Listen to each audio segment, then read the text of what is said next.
கர்நாடகா மற்றும் மகாராஷ்டிராவில் போலி வாக்காளர்கள் மூலமாக பாஜக வெற்றி பெற்றதாக மக்களவை எதிர்க்கட்சித் தலைவர் ராகுல் காந்தி குற்றம் சாட்டியிருக்கிறார். ஆனால் தோல்வியை மறைக்க ராகுல் காந்தி முயற்சிப்பதாக மகாராஷ்டிர முதலமைச்சர் தேவேந்திர பட்னவிஸ் விமர்சித்துள்ளார்.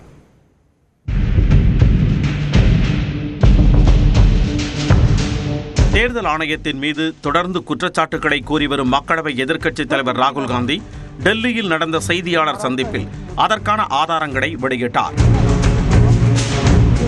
கர்நாடகாவில் 16 தொகுதிகளில் உறுதியாக வெற்றி பெறுவோம் என நினைத்திருந்த போது 9 தொகுதிகளில் மட்டுமே வெற்றி கிடைத்ததாகவும், இதனால் கட்டாயம் வெற்றி பெறுவோம் என நம்பி 32,000 வாக்குகள் வித்தியாசத்தில் தோல்வியடைந்த மத்திய பெங்களூரு தொகுதியில் ஆய்வு நடத்தியதாகவும் குறிப்பிட்டார்.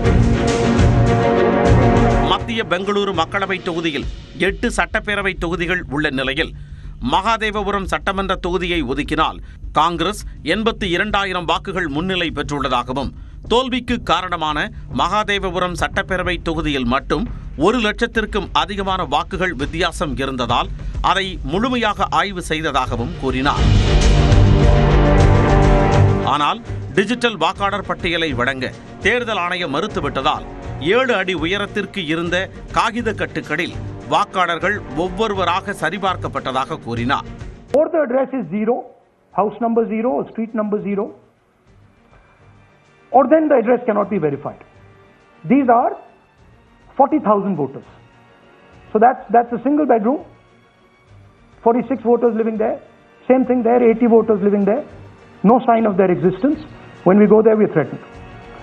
Here is 68 voters in a brewery, commercial establishment. Nobody lives there. இதன் மூலம் மகாதேவபுரம் சட்டமன்ற தொகுதியில் மட்டும் 1,00,000 போலி வாக்காளர்கள் இருந்தது தெரிய வந்ததாகவும், போலி முகவரி, படிவம் 6ஐ தவறாக பயன்படுத்துதல் உள்ளிட்ட 5 விதமாக வாக்குகள் திருடப்பட்டிருப்பதாகவும் ராகுல் காந்தி குற்றம் சாட்டினார்.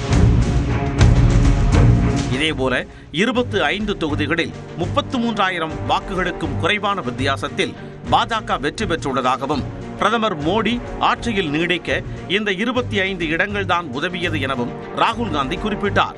They don't attack me. They're very scared to attack me. They've not taken any action against me because they know that I'm talking the truth here. There'd be criminal procedure, everything on me. None of that is happening because they know it's true. They know this is bulletproof. They know. மேலும் மகாராஷ்டிராவில் மக்களவை தேர்தலில் அதிக தொகுதிகளில் வென்ற போதும் சட்டப்பேரவை தேர்தலில் தோற்றது ஏன் என்ற கேள்வி எழுந்தபோது 5 ஆண்டுகளில் சேர்க்கப்பட்டதை விட அதிகமாக 5 மாதங்களில் வாக்காளர்கள் சேர்க்கப்பட்டதும், மாலை 5:30 மணிக்கு பிறகு அதிக அளவில் வாக்குகள் பதிவானதும் சந்தேகத்தை ஏற்படுத்தி இருப்பதாகவும் கூறினார். இதற்கு பதிலளித்துள்ள மகாராஷ்டிர முதலமைச்சர் தேவேந்திர பட்னவிஸ் ராகுல் காந்தி பொய்களை பரப்புவதாகவும், தோல்வியை மறைக்க இப்படி பேசுவதாகவும் சாடியுள்ளார். भारत की लोकतांत्रिक संस्थाओं को बदनाम करने का काम ये उनके माध्यम से हो रहा है. मैं इसका धिक्कार करता हूं और जनता उनको वापस अगले चुनाव में इसका सबक सिखाएगी. இந்த நிலையில் ராகுல் காந்தி கூறுவது உண்மை இல்லை எனவும், அவர் மக்களை தவறாக வழிநடத்துவதாகவும் இந்திய தேர்தல் ஆணையம் விளக்கமளித்துள்ளது. மேலும் ஆதாரங்களுடன் புகார் அளித்தார் நடவடிக்கை எடுக்கப்படும் என கர்நாடகா மற்றும் மகாராஷ்டிரா மாநில தலைமை தேர்தல் அதிகாரிகள் உறுதியளித்துள்ளனர்.